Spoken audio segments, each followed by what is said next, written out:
Elias says, rape in Islam against women or concubines is obviously illegal. This isn't a modern, squishy interpretation. And Daniel responds, Islamic law expert, you can kill her husband, capture her as a sex slave, relocate her to your home by force, no problem. But you hacking better ask for consent before touching her, like a gentleman. Daniel, in this tweet, implies that in Islam it's permissible to rape slaves. It's very disturbing how obsessed Daniel is with the topic of women not having consent. There are some that agree with him. Bro just destroyed his argument with one tweet. So-called traditionalist Harvard physics graduate, oh my god, consent for sex is so cringe. Other Muslims ask, Mohammed Hijab, Hamza Georges, you really agree with this? Mohammed Hijab? Yeah, and so what he does quite effectively is he synthesizes his secular knowledge and with classical Islamic knowledge that he's also acquired through training and to make robust arguments against people who are against Islam and Muslims. And spoils of war went through a process of distribution and were not carried, grabbed, just seeing and taking. Spoils of war, he means now sex slaves. Marital rape or slave rape weren't even a definition until like 100 years ago. Exactly. In the course of jihad, once a captive woman has been assigned to you by the Amir, you can't just do anything you like to her. You have to treat her with ihsan. Sorry to mess up your rape fantasy, Daniel. I knew the rumors are right. Daniel Haqiqatjou is an ex-Muslim who wants to destroy Islam from inside. No Muslim will say this. These donkeys think that the Sahabas managed to get the consent of their slaves after killing their fathers and brothers. And he laughs. This is the servant of Allah. Bro is out of his mind. How can a Muslim stand for zina? Another Muslim says, may Allah humiliate you. Most of you probably don't know who Mikhaila Peterson is. She is the daughter of Jordan Peterson. Recently, I made a video blasting Jordan Peterson for his condescending and ignorant message to Muslims. It turns out, unfortunately, that the apple doesn't fall too far from the tree. In a recent video, Mikhaila reacts to a 10-second debate clip of me explaining the verse 434 in the Quran about patriarchal authority in marriage. Both Islam and human rights are in 100% agreement that women are accountable if they break the law. And that means Islam and human rights are in 100% agreement that women should be beaten. We only differ on who should do the beating. You say, that was good. That was good. That's a little bit, yeah. He didn't take a logic. That's not how logic works. Therefore, women can be beaten. Okay. That was a bit of a stretch. That's a good one. And like, I'm probably more prone to laugh at these things, but it's actually scary. Like that's actually scary. It's funny for me to laugh at it now here when everything is fine. But like, if that kind of way of thinking, if suddenly that's how all your neighbors think, then it's scary. Right? Mikhaila finds this all very amusing. She says this is not how logic works. But you didn't even hear the actual argument. You just heard the first sentence. The clip. Let me guess. If we hear the whole argument, we will find out that you respect women. You just look how he presents women in his channel. Pixelated. Not a good start, though. Daniel, not a good start. Is cut off before I actually present the logical reasoning. And I understand why the clip is cut off so suddenly, because if you listen to the whole argument, you won't be able to respond to it. The atheist I was debating couldn't respond to it in the debate. His atheist ex-Muslim buddies haven't been able to respond to it since, and the whole thing is an embarrassment to critics of Islam. Daniel's argument in a nutshell. Sweden has laws and enforces its laws. Nazi Germany had laws and enforced its laws. Therefore, Sweden equals Nazi Germany. That is the argument, guys, that no atheist can ever defeat. Obviously, that's a false analogy and a straw man. Daniel is responding to the claim people should obey laws, or societies have the right to enforce the law. Okay, we agree on that. But our argument is a critique on a specific law and the means this law applies to enforce itself. So we are talking about a specific context of a specific law. So you did a straw man. Okay, you idiot. You made a couple of claims. First of all, you said, okay, guys, obviously I refuted this idiot in seconds, in even less than seconds. Okay, his arguments are crazy for a mental institute. That's the one thing. But let's see how popular Muslim apologists reacted to this specific debate, where Daniel Haqiqatjou said it's okay to beat women. Assalamu alaikum.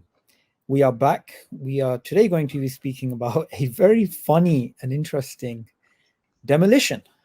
Some call it a debate, but it was a demolition which took place a few days ago.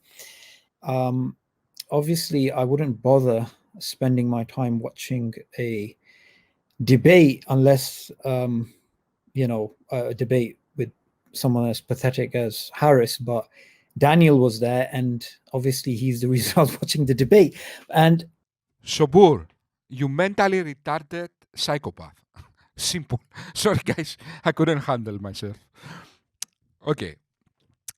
The things Daniel said in this debate were of a sociopath. For the police to come knock his door and take him in. Literally, guys. The things he said in this debate, I will make in the future a video going back and remembering what he said. Okay. Is for the police to come knock his door and take him in as a danger to society. And you claim that he won the debate. What the hell is wrong with you? one of the things I noted, and I want everybody's thoughts on this, is logic versus emotivism. Potential, fifth column. He's potentially a Trojan horse. He's potentially somebody who is a Muslim pretending to be an atheist just to make atheists look bad. And it was clearly a mismatch. We're talking about somebody who's basically a Harvard graduate on a postgraduate level. Yeah. Versus someone who probably wouldn't get an A in a GCSE. Well, they'll come third in a race with two people. you love these, bro. It was a mismatch, but you'd expect more resistance, even if it was a mismatch. But this guy that you're dealing with, it's like you're throwing haymakers at a child. You can imagine that. You're throwing haymakers at a child. Like, what the hell? No. Okay, now you need to justify this, Subboor, because you're so smart. Guys, I remember when I was watching this video, I wrote a comment. Remember this. I told them. Now you took on yourself every argument of Daniel Haqiqatjou. So, now you need to explain this, Subboor. You little scientist, you little explorer. Now explain this, Subboor. Rape in Islam, against women or concubines, is obviously illegal. This isn't a modern squishy interpretation.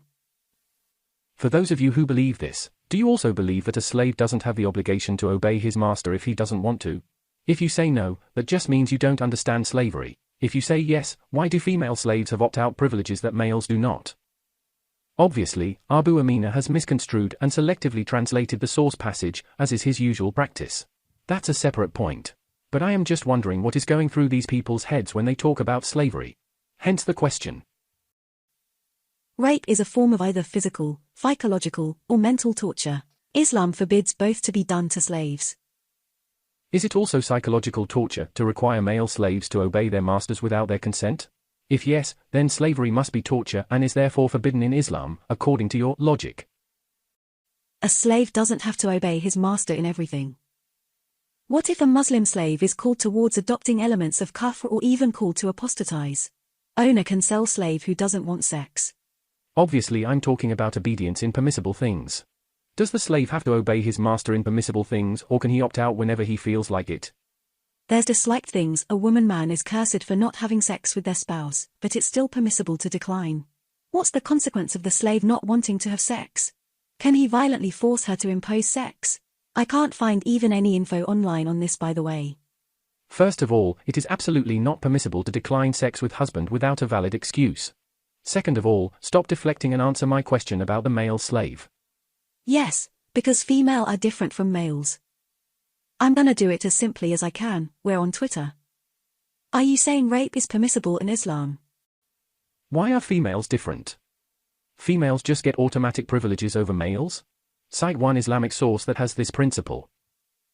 Daniel. Are you okay? For those who believe this. Believe what? That it's not Islamic to force an unwilling woman into sex. Do you support rape? It's amazing that this subhuman sack of dogs Haqiqatjou can openly advocate the violent rape of non-Muslim women on a public website. But one thing which you said, which is really interesting, is So, is it fair for me now to call you rope apologist? Eh? Is it good? Or I am being unfair to you? In the debate you praised, you shameless buffoon, Daniel said, literally, I will find now the clip, although it will be difficult because it's a 3 hours debate. But he practically said, in fact, in black and white words, concubines and sex slaves were morally necessary. Okay, so I'm going to address slavery and sex slavery, but let me just be explicit for the audience. Subboor, he's going to explain slavery and sex slavery. Okay, in the debate you said he won. Now let me get to the point about sex slavery. A good book I recommend is Lawrence Keeley's War Before Civilization. He explains that pre-modern war was primarily about manpower. The side that had the largest army was usually going to win. And if you had too few people, this made you an easy target for a larger group to attack you and wipe you out. This meant that women were very valuable in pre-modern societies because your society's ability to reproduce and build up the population is limited by the number of fertile wombs you have. Keeley says, and I quote, "Although the loss of even a large percentage of males will have no direct influence on a group's demographic fortunes, the loss of or gain of fertile women can mean the difference between population decline and growth." This is why Keeley argues all pre-modern civilizations took sex slaves. Again, this was a necessary aspect of war. If you did not take concubines, you were at a major disadvantage militarily because you either take concubines or your people get wiped off the face of the earth. There is no third option. So Mohammed Hijab and Subboor Ahmed apparently also think raping slaves was morally necessary in the past. And what's left is to clarify whether they also believe, like Daniel Haqiqatjou, that raping slaves, ISIS style, is an Islamic practice that we should apply in the world. It's only fair to ask these Muslim apologists with millions followers whether they believe Islamic slavery should be applied in this world. Okay, because I know everything is laugh and fun, but this issue is very serious. Subboor.